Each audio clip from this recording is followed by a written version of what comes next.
Rome had expanded for centuries through the same formula. Disciplined legions, straight roads, fortifications on the frontier, and the sheer confidence that no other power could match the machinery of the Republic, now the Empire. From Spain to Syria, from North Africa to the Alps, there was an assumption carved into Roman marble that Rome could win battles anywhere, against anyone, on its own terms. And then came Germania, a land untouched by marble and unbent by Roman ideals. Germania was not a unified kingdom. It had no senate, no forum, no minted currency bearing the face of emperors. It was a loose patchwork of tribes, Cherusci, Bructeri, Marsi, Chatti, Usipetes, each with its own chieftains, rivalries, blood feuds, and alliances held together by promises as fragile as the seasons. But what the Germans lacked in unity, they possessed in other strengths: forests so dense that the sun could barely pierce the canopy, swamps that swallowed horses whole, and warriors who knew every path where Roman boots would become heavy and useless. Under Augustus, Rome sought to change that wilderness into something recognizable. For more than a decade, Roman governors built forts, established roads, and collected tribute. Auxiliary troops from German tribes were recruited into the Roman military machine, granting chiefs privileges and citizenship. Among these auxiliaries was a young Cheruscan noble named Arminius, who learned Latin, rode with Roman cavalry, and wore Roman armor.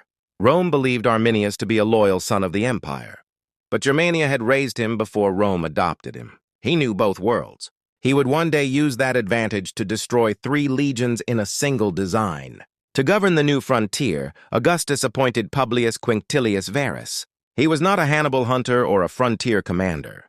He was a man of law and taxation, a governor suited for provinces already tamed, not ones still bleeding. Varus arrived with the mission to turn Germania into a province like any other. He held court, settled disputes, issued decrees, and collected tribute. But every decree carved into Roman tablets cut into the pride of the tribes. Taxation angered warriors who had never paid tribute to anyone. Arbitration of tribal laws by Roman judges turned chiefs into vassals. Resentment grew beneath the polite language of diplomacy. Arminius watched all of this with the patience of a hunter. He feasted at Roman tables, accompanied Varus on patrols, and studied every weakness in the imperial system.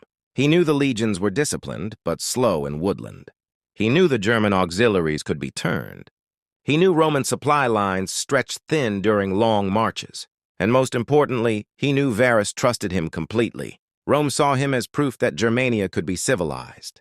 The tribes saw him as one of their own, biding his time.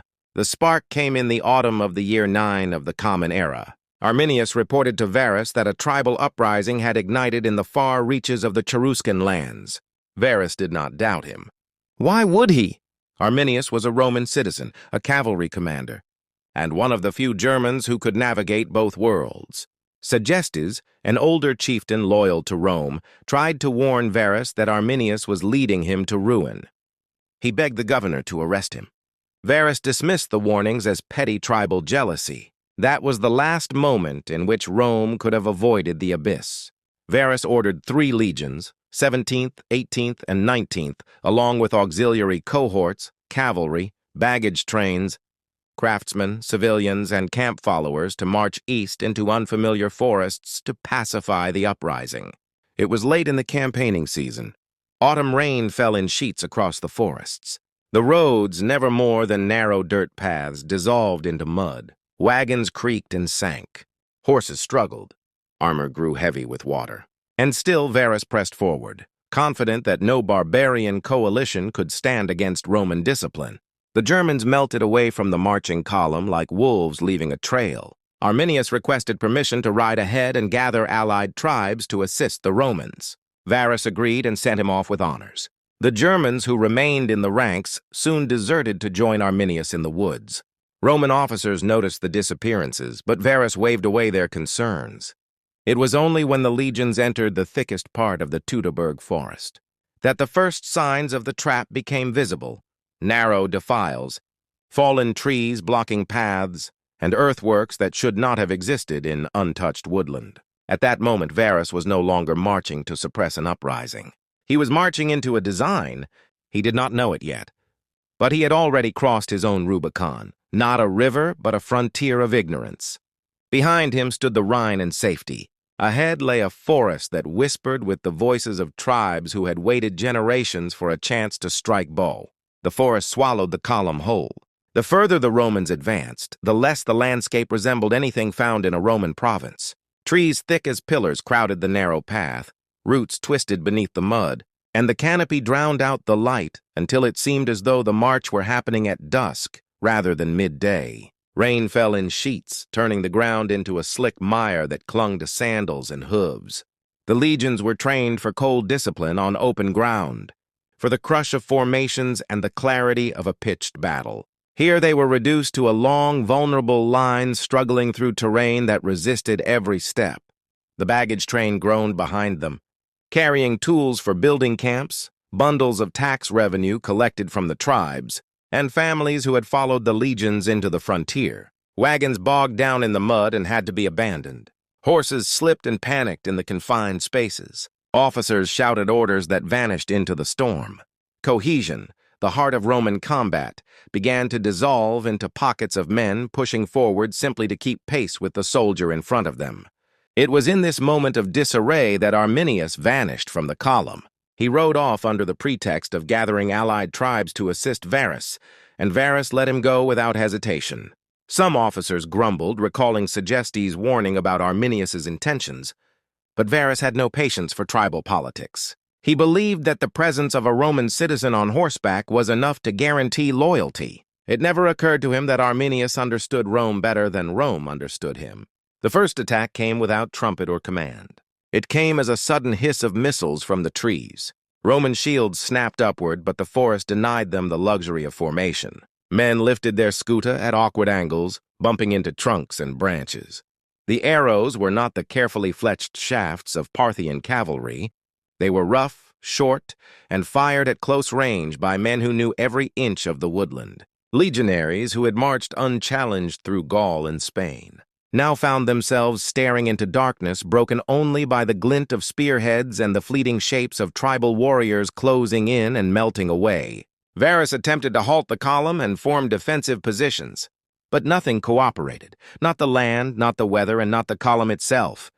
Drums and horns struggled to carry through the storm. Companies needed space to form ranks, but there was no space. Legionaries were packed between trees like grain sacks in a hold, unable to pivot into their usual deadly rectangles of shields and swords. The Germanic tribes had no intention of giving them time. They struck the rear of the column, then the flanks, then the front, always where the Romans were thinnest. Their aim was not annihilation in a single blow, it was isolation, attrition, fear. Throughout the day, the legions attempted to push forward, carving makeshift clearings and trying to rejoin fragments of their own line. Varus found himself at the center of a moving chaos, officers galloping through the mud to relay orders, only to return moments later with reports of more detachments cut off, more wagons burned, more auxiliaries defecting to Arminius's cause. The Germanic tribes fought with a knowledge of the land that was almost invisible until it was too late. Where a Roman might see a thicket of bushes, a German saw a firing position. Where a Roman saw a stream, a German saw a bog that would swallow armor to the knees. As daylight waned, Varus finally managed to gather a portion of the column on slightly higher ground, where the forest thinned. There the legions built a rough camp, not with the precision and geometry that defined Roman military engineering, but hastily and under constant harassment.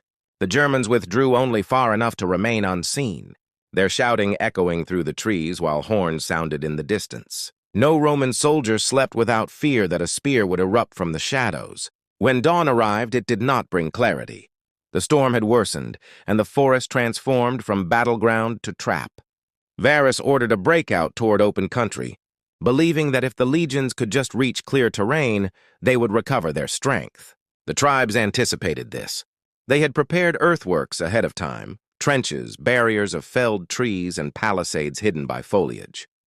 When the Romans emerged from the woods, they found themselves staring at walls that had not existed the day before. That was when the Germans attacked with full force. War cries erupted from the ridge lines, from behind the palisades, from the depths of the forest. Warriors hurled javelins with startling accuracy, then charged with long spears and shields painted for battle.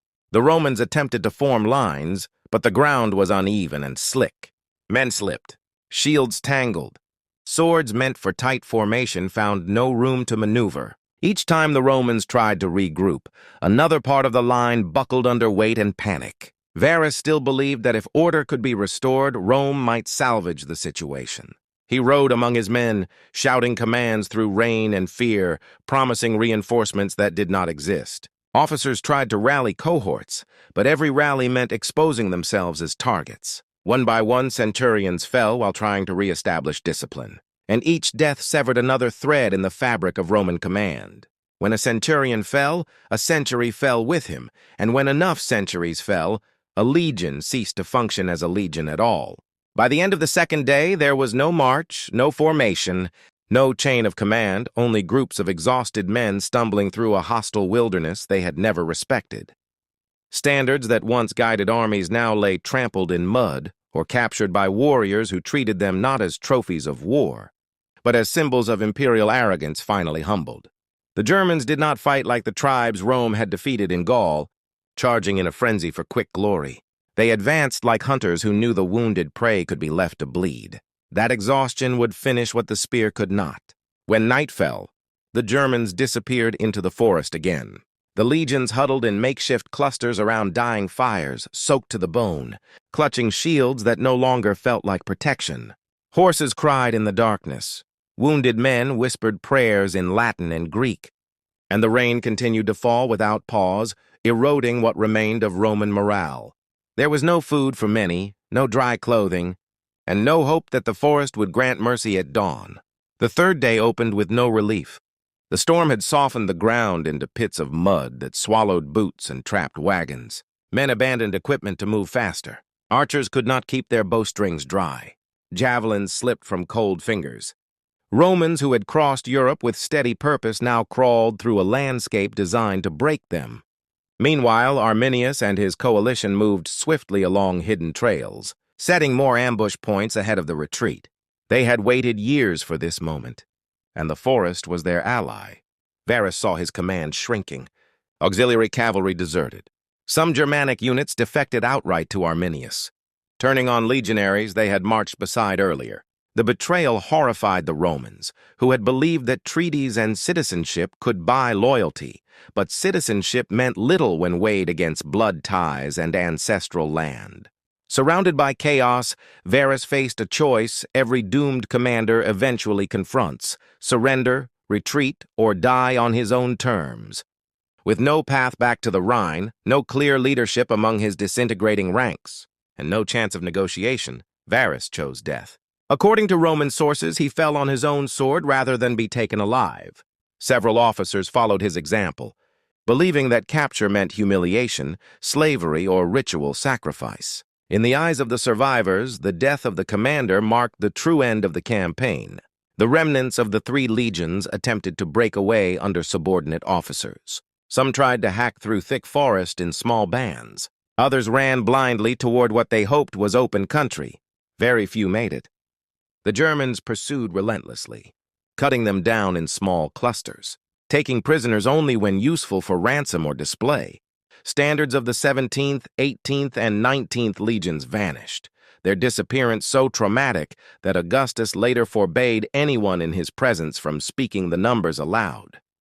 When the killing was done, the forest stood silent again. Bodies lay scattered beneath trees older than any empire. Armor and shields rusted into the soil. Spears jutted from mounds of trampled ferns.